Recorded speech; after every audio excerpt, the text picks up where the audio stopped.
ఇక్కడ కొన్ని బంధాలు ఉంటాయి, తప్పనిసరి బంధాలు ఉంటాయి.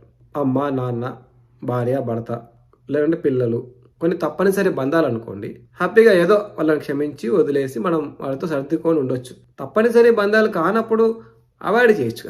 అక్కడే ఎందుకు ఉండాలి? మనకేమైనా వ్యాపార అవసరం ఉందా వారితో? వ్యాపార అవసరం ఉన్నప్పుడు, లేకుంటే మనకి ఏదైనా లాభం అక్కడ ఉన్నప్పుడు ఓడ్చుకోవాలి. మనకు లాభం లేదు, వ్యాపార సంబంధం ఏం లేదు, నాకు ఏ రకంగా సంబంధమే లేనప్పుడు అవాయిడ్ చేయొచ్చు. అవాయిడ్ చేయలేకపోతున్నాం అంటే మనకు తప్పనిసరి అక్కడ అవసరం ఉంది. అవసరం ఉన్నప్పుడు మనం ఆ యొక్క కండిషన్స్, అంటే ఉదాహరణకు ఒక ఆఫీస్ అనుకోండి, ఆ ఆఫీస్లో కండిషన్స్ ప్రకారం నడుచుకోవాలి.